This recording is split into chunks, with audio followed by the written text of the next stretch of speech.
एक बार की बात है, एक मारवाड़ी नवयुवक जीवन निर्वाह हेतु काम की खोज में बंबई आया था।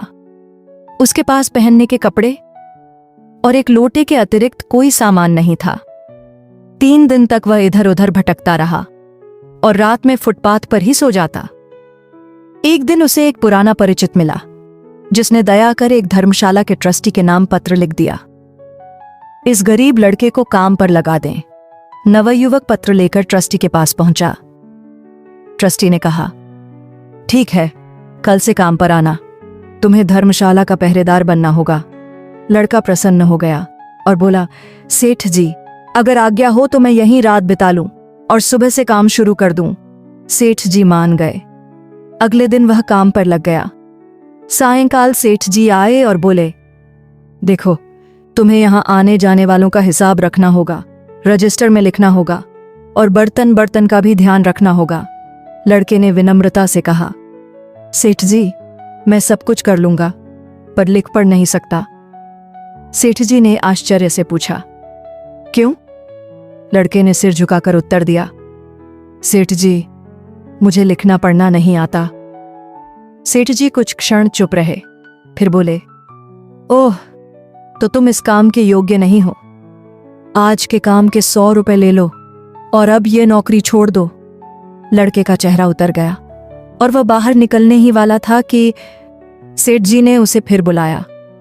जेब से पैसे निकालकर बोले, लो, ये 100 रुपए और ले लो, इसे मैं अपनी तरफ से दे रहा हूं। लड़का कुल 200 रुपया लेकर चला गया। जैसे तैसे 10 दिन तक गुजारा किया। 11वें दिन उसे सट्टा बाजार में एक सेठ के यहां कागज पहुंचाने का काम मिल गया। दैवयोग से कुछ वर्षों बाद वही लड़का बड़ा व्यापारी बन गया और सेठ जी कहलाने लगा। उधर धर्मशाला वाली संस्था गहरे घाटे में चली गई। कुछ समय बाद एक नवयुवक संस्थान के लिए सहायता मांगने आया। संस्था का नाम सुनकर सेठ जी ठिठक गए, समझ गए। उन्होंने तुरंत 1 लाख रुपये दे दिए। जब वह युवक घर गया और अपने पिता को बताया तो पिता बोले, बेटा, ये तो कोई महान दानी पुरुष लगते हैं, कल मैं स्वयं तुम्हारे साथ चलकर उनसे मिलूंगा। अगले दिन दोनों पिता पुत्र सेठ जी के पास पहुंचे। वृद्ध को देखते ही सेठ जी कुछ देर तक उन्हें निहारते रहे। वृद्ध ने कहा, बुढ़ापे के कारण अब संस्था का काम मुझसे संभलता नहीं, इसलिए मेरा पुत्र यह कार्य कर रहा है। आपने जो 1 लाख रुपये दान दिए, उससे मुझे बहुत सुख मिला। इसी कारण आज आपके दर्शन करने आया हूं। सेठ जी शांत स्वर में बोले, मैंने तो कुछ भी नहीं किया, वह तो छोटी सी रकम थी। अब जब आप स्वयं आए हैं तो ये 1 लाख रुपये और लीजिए और इसे आप अपनी इच्छा से दान कार्यों में लगाइए। रुपए वृद्ध के हाथों में रखते हुए सेठ जी फिर बोले, मैं कोई उपकार नहीं कर रहा हूं, मैंने तो बस पुराना हिसाब चुकता किया है। वृद्ध चौंक गए और बोले, मैं समझा नहीं, आप क्या कहना चाहते हैं?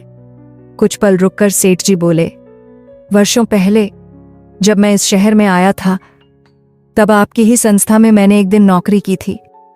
उस मेहनताने में आपने मुझे 100 रुपए दिए थे।